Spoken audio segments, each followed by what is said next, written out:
Firman itu telah menjadi manusia dan tinggal di antara kita. Dan kita telah melihat kemuliaannya, yaitu kemuliaan yang diberikan kepadanya sebagai anak tunggal Bapa, penuh anugerah dan kebenaran. Di sini anugerah, kasih karunia dan kebenaran. Bapak Ibu yang kekasih dalam Tuhan, kita semua mengakui bahwa Natal itu kalau tidak ada pohon terang, kalau tidak ada hiasan, kalau tidak ada penyalaan lilin, kalau tidak ada baju yang bagus, rasanya kurang begitu semangat, kurang semarak. Apalagi kalau misalnya tidak ada puji-pujian. Tetapi semuanya itu adalah warna daripada Natal. Kita harus menemukan makna, kita harus menemukan value, kita harus menemukan nilai dari Natal itu. Jangan sampai kita melewatkan Natal tanpa kita menerima daripada nilai Natal itu. Bapak Ibu, bacaan kita hari ini adalah bagaimana diawali dalam kitab Injil Yohanes yang ditulis untuk secara khusus seperti lampu sorot yang menyoroti tentang Yesus Kristus.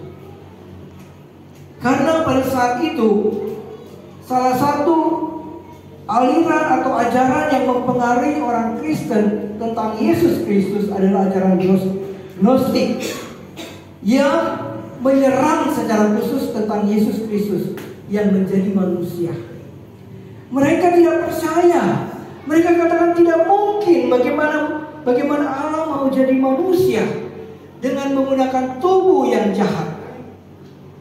Mereka hanya berpikiran bahwa tubuh ini tidak pantas untuk dipakai, harus disiksa, harus mengalami hal-hal yang melukai tubuh ini supaya bebas, rohnya bisa bebas. Tetapi Yohanes menjawab akan apa yang menjadi serangan terhadap kekristenan.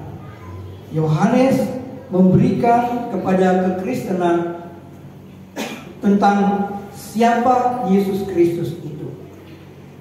Bapak Ibu yang kekasih, Allah menjadi manusia, Firman yang menjadi manusia. Mari kita perhatikan kembali kepada bacaan kita, ayat 1 sampai dengan ayat yang ke-5. Tadi kita sudah baca. Pada mulanya adalah Firman, Firman itu bersama-sama dengan Allah, Firman itu adalah Allah. Ia pada mulanya bersama-sama dengan Allah. Segala sesuatu dijadikan oleh Dia, dan tanpa Dia tidak ada sesuatu pun yang telah jadi dari segala yang telah dijadikan. Di sini Firman itu sebenarnya kalau dalam bahasa Yunani itu logos, dan itu sama dengan apa yang disampaikan di dalam Perjanjian Lama tentang hikmat, tentang perkataan, tentang sabda. Itu yang dipakai oleh Yohanes untuk menjelaskan tentang firman, logos itu. Tetapi lebih jauh, Yohanes menjelaskan bahwa logos itu bukan hanya perkataan, bukan hanya apa yang dikatakan oleh para nabi tentang Tuhan, tetapi juga memberitahukan kepada orang-orang saat itu bahwa logos itu adalah Allah sendiri yang menyampaikan apa yang menjadi isi hati Tuhan. Jadi ketika kita mengerti tentang logos yang dikatakan dalam Yohanes ini, itu sebenarnya menceritakan tentang diri Allah sendiri. Allah yang membuka dirinya, Allah yang turun ke dunia ini untuk apa yang menjadi rencana kekal daripada Allah. Bapak Ibu yang kekasih, yang pertama ini kita akan diajak untuk memahami bahwa firman itu adalah Allah. Itu tegas sekali, firman itu adalah Allah. Dia sudah ada bersama-sama dengan Allah. Dan apa yang Yohanes katakan di sini sebenarnya menuju kepada Yesus Kristus. Dia adalah Allah. Dia bersama-sama dengan Allah. Tadinya ada gambaran bahwa Allah itu adalah satu. Yesus adalah pribadi Allah yang satu itu. Dia bersama-sama dengan Allah. Disinilah kebenaran yang kita terima dan perjuangan para bapak-bapak gereja sejak masih satu gereja Katolik, dan kemudian itu bagaimana mereka menggumuli tentang Allah yang disembah itu seperti apa. Ada yang mengatakan Yesus itu setengah Allah, setengah manusia. Berdebat mereka, bergumul, dan mereka kemudian membicarakan bagaimana mungkin Yesus itu setengah Allah, setengah manusia. Akhirnya setelah berembuk dan bergumul, mereka membicarakan sampai pada satu kesepakatan di Konsili Nisia bahwa Yesus itu manusia sepenuhnya dan Allah sepenuhnya. Atau lebih terang, lebih tegas dikatakan Yesus adalah manusia 100% dan Tuhan 100%. Tidak masuk di akal kita kan? Tetapi bukan bicara soal masuk di akal kita. Bagaimana Allah itu telah menyatakan dirinya. Berabad-abad Allah memberitahukan tentang apa yang menjadi keberadaan Allah kepada bangsa Israel, kepada seluruh bangsa. Tetapi tiba saatnya Allah sendiri yang menyatakan dirinya dan menunjukkan bahwa Yesus hadir untuk menunjukkan siapa itu Tuhan. Allah yang esa itu, Allah yang ditunjukkan di dalam Yesus dan juga di dalam yang tidak ada istilahnya dalam Alkitab, tetapi dirembuk bersama, kemudian lahirlah istilah Allah Tritunggal itu. Dan kita semua tahu di dalam kitab Perjanjian Baru semakin terbuka Bapa, Putra, dan Roh Kudus. Dan pada hari Natal kita semua tahu bahwa Allah Bapa itu, kemudian Yesus Kristus yang lahir menjadi manusia, dan Roh Kudus yang bekerja di dalam kandungan Maria, perawan suci Maria. Kemudian perawan suci Maria itu bisa melahirkan bayi Yesus Kristus. Inilah keajaiban dan kuasa Tuhan yang nyata saat ini. Bapak Ibu yang kekasih dalam Tuhan, kita akan terus menerus dipertanyakan tentang iman kita kepada Bapa, Putra, dan Roh Kudus. Tapi di hari Natal ini semakin jelas bagi kita bahwa Yesus sudah ada sejak kekal. Yesus bukan ada pada waktu dia lahir di Bethlehem. Dia sudah ada sejak kekal. Pada mulanya dia sudah ada. Dan dia ada sampai kekal yang akan datang. Kekal yang lalu, kekal yang akan datang. Dia tidak dibatasi oleh waktu. Dia tidak di dalam kondisi tubuh yang sifatnya sementara. Tetapi kemudian dia harus masuk ke dalam tubuh manusia. Dari yang kekal terlihat sementara. Dari apa yang tidak dibatasi oleh tempat, tapi kemudian dibatasi oleh tempat. Tapi mari kita perhatikan, ketika berbicara dalam ayat 14, Firman menjadi manusia, tinggal di antara kita, dan kita telah melihat kemuliaannya, yaitu kemuliaan yang diberikan kepadanya sebagai anak tunggal Bapa. Apa yang dikatakan di sini? Firman atau Allah atau Yesus Kristus itu telah menjadi daging.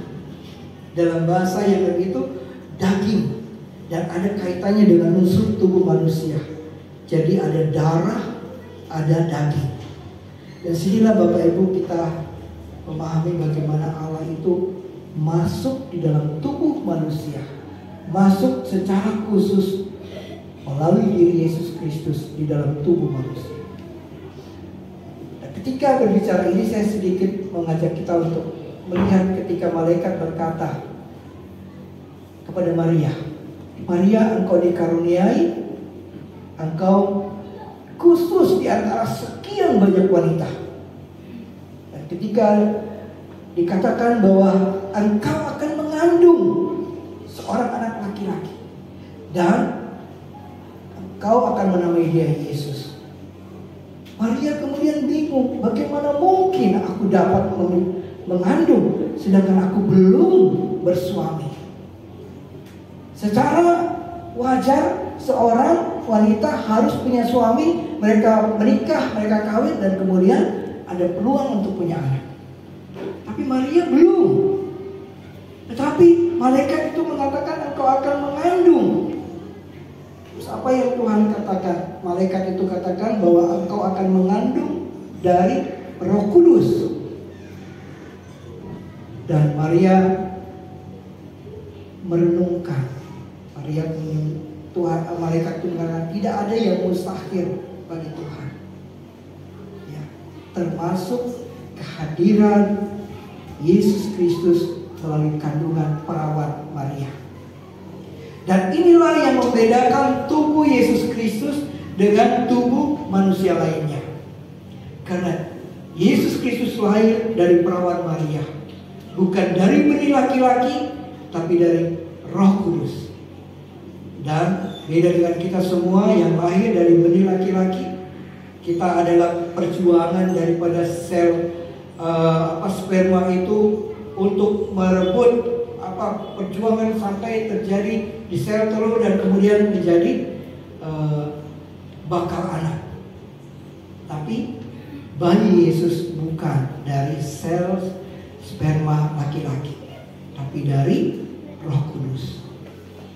Allah yang 100%, manusia 100%. Ketika berbicara firman menjadi manusia, ditegaskan dia mengambil tubuh manusia, tetapi dia tidak ada di dalam natur dosa manusia. Dia tidak terkontaminasi, dia tidak tercemar oleh dosa manusia.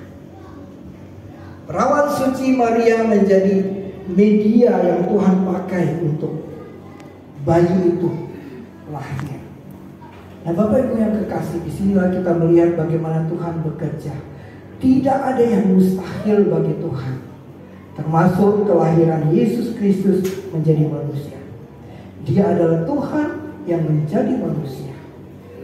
Dia bukan manusia yang dijadikan Tuhan, tapi dia Tuhan yang menjadi manusia. Dan kalau Tuhan melakukan itu ada di dalam rancangan dan pikiran Tuhan. Bapak Ibu,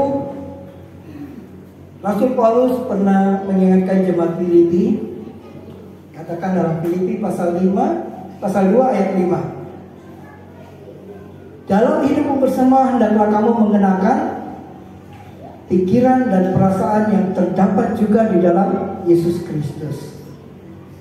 Di mana Yesus Kristus itu walaupun memiliki kesetaraan dengan Allah, dia tidak menganggap kesetaraan itu sebagai milik yang harus dipertahankan.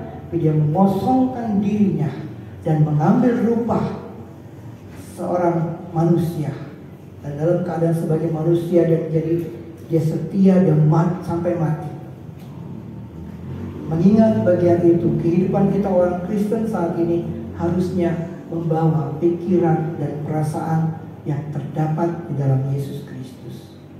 Ketika Yesus Kristus menjadi manusia, dia Tuhan yang menjadi manusia, Firman yang menjadi manusia.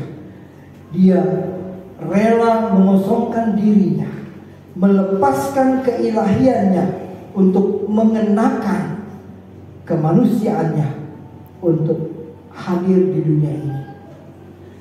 Bapak Ibu, kita pikir terus.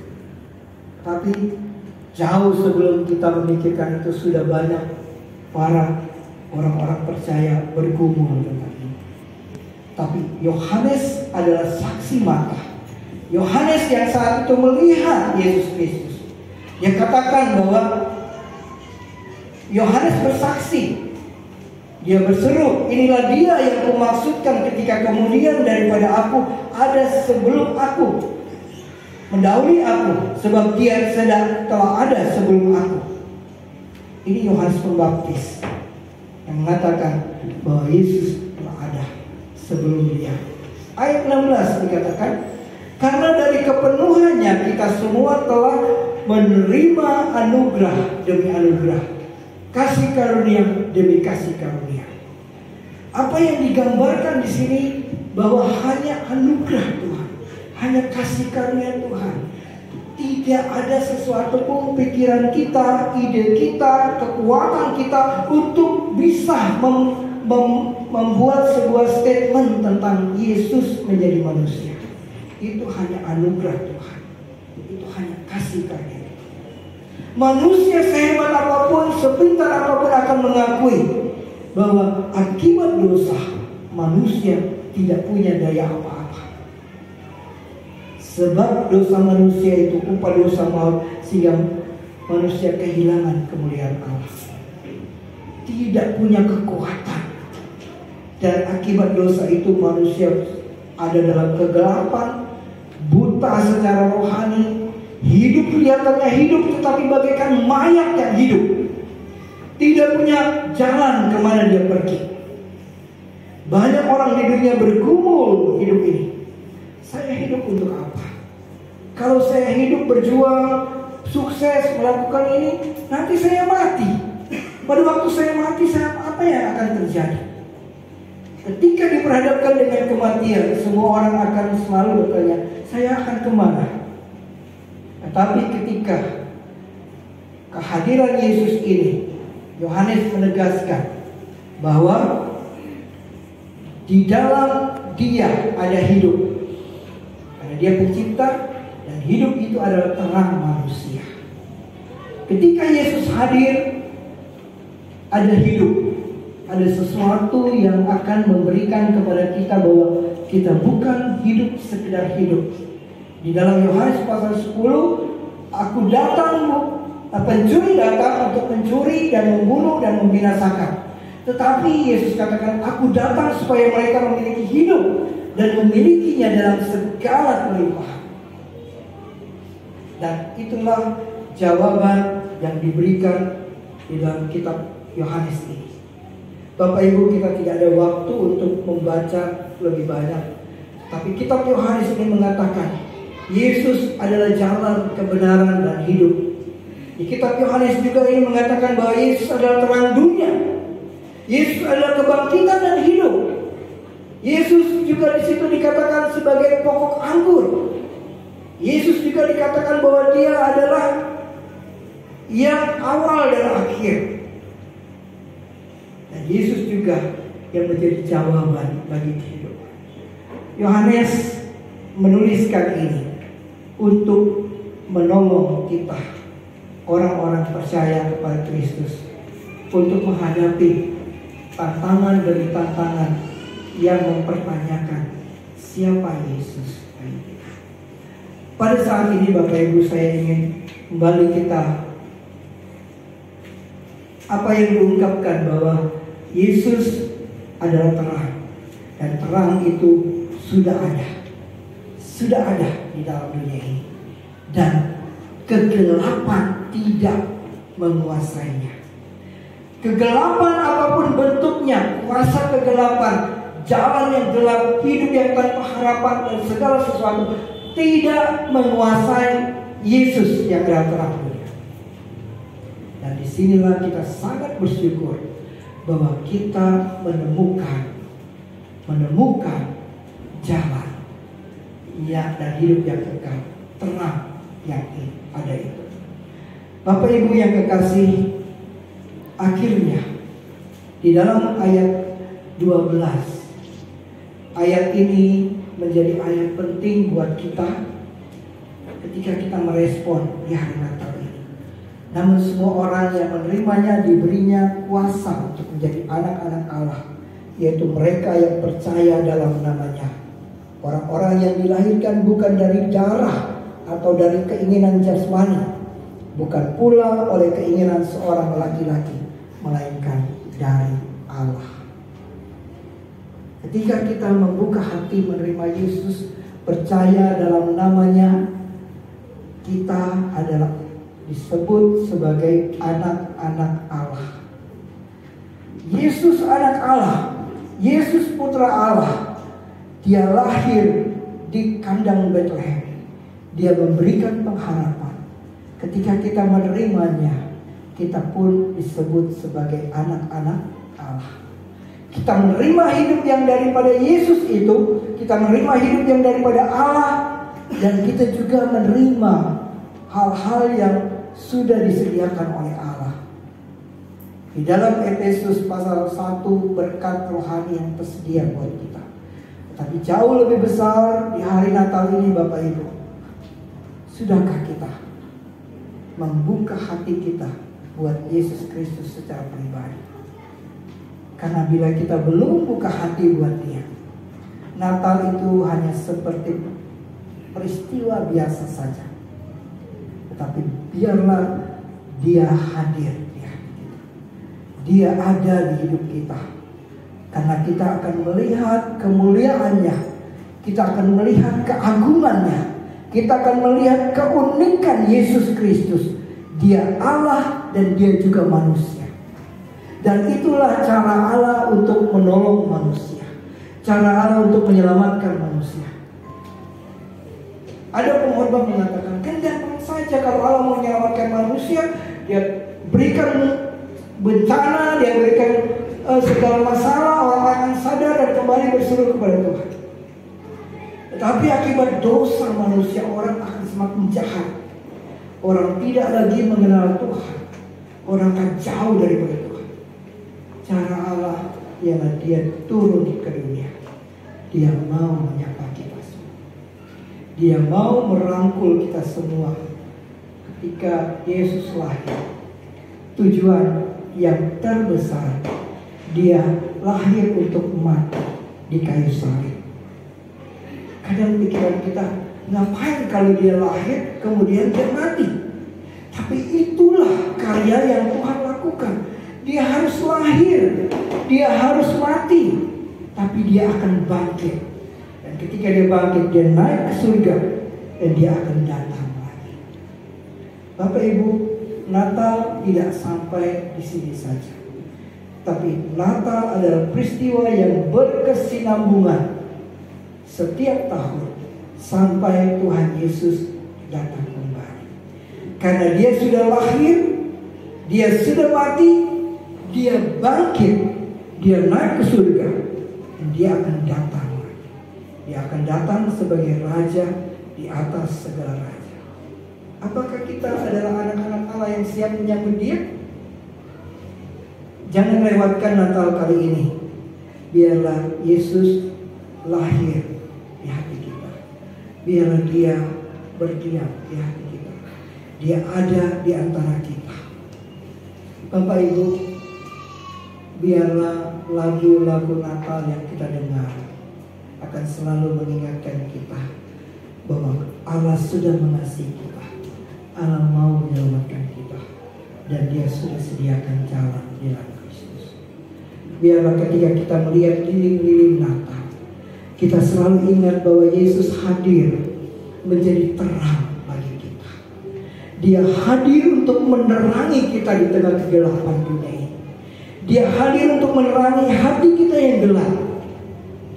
Dan biarlah Dia ada di hidup kita untuk menerangi kita. Ketika kita begitu banyak tradisi Natal, ada pohon Natal, ada berbagai hiasan. Setiap kali Natal, biarlah hidup kita ini semakin hari semakin indah. Biarlah hidup kita ini akan memancarkan kemuliaan Tuhan. Karena Kristus yang lahir itu akan menunjukkan kepada kita kepastian pengharapan yang kekal. Kristus yang lahir itu akan membuka kepada mata kita untuk melihat anugerah demi anugerah, kepenuhan yang Allah sudah disediakan bagi kita.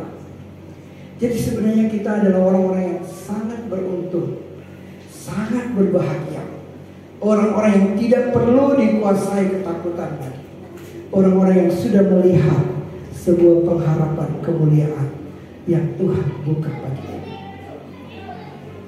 Tuhan mau supaya kita hari Natal ini tidak hanya merayakannya, tapi mau hidup seperti Yesus hidup dalam hidup kita. Bapak Ibu yang kekasih, seringkali Natal digunakan untuk ajang pesta pora. Seringkali Natal digunakan untuk ajang berbagai produk yang hebat-hebat. Seringkali Natal menjadi kesempatan untuk kumpul ramai-ramai. Tetapi jangan lupa, Natal yang sesungguhnya adalah Allah menjadi manusia, diam di antara kita, dan kita melihat kemuliaannya. Dan ketika kita melihat kemuliaannya, kita akan hidup di dalam kasih karunia-Nya. Kita akan hidup dengan penuh pengharapan. Kita bukan lagi orang-orang yang berjalan dalam kegelapan. Kita adalah orang-orang yang berjalan di dalam terang. Orang-orang yang melihat belum di surga, tapi kita sudah melihat kepastian tentang surga yang Yesus Kristus sediakan. Dan kita bukanlah orang-orang yang sedang kebingungan tentang akhir kita. Kita akan berkata bersama Paulus, bagiku hidup adalah Kristus dan mati adalah keuntungan. Jika aku masih hidup di dunia ini, itu berarti bagiku bekerja memberi buah. Jadi mana yang aku pilih? Aku lebih suka untuk cepat pergi. Tetapi kalau masih hidup di dunia, masih hidup bersama dengan saudara seiman, dengan keluarga, itu berarti aku ingin supaya hidup mereka semakin maju melalui hidupku. Saya bersyukur masih ada kesempatan untuk bisa merayakan Natal bersama Bapak Ibu sekalian. Bapak Ibu, kita tidak pernah tahu kapan hidup kita berakhir. Tetapi ketika kita kesempatan untuk merayakan Natal. Beberapa tahun lalu saya hanya merayakan Natal melalui online. Istri di sini, saya dengan Feli hanya lihat. Kami tidak bisa keluar karena masih pandemi dan masih situasi masih belum kondusif. Tapi kali ini ada kesempatan saya dengan Feli, walaupun anak yang satu masih di Jakarta. Tapi kesempatan untuk merayakan Natal adalah kesempatan untuk kita merenungkan kembali. Sudahkah firman itu yang menjadi manusia, dia diam di dalam hidup kita? Ataukah masih bingung kita? Kita belum membuka hati buat dia. Terimalah dia, percayalah kepadanya. Dia menjadi Tuhan dalam hidup kita. Dia akan menuntun langkah-langkah hidup kita sampai pada saat dia datang kembali, kita akan dijemput sebagai saksi-saksi. Mari kita berdoa.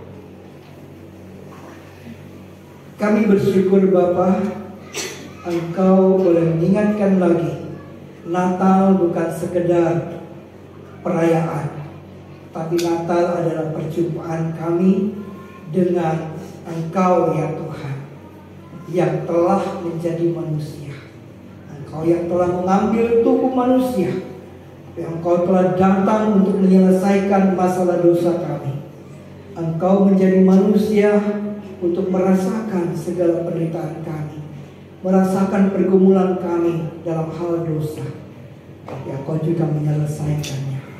Engkau membuka jalan, memberikan pengharapan, memberi kepada kami satu kepastian bahwa kami adalah orang-orang yang sudah diselamatkan di dalam Yesus Kristus. Terima kasih Bapa, terima kasih untuk firman-Mu. Engkau menyentuh hati kami masing-masing.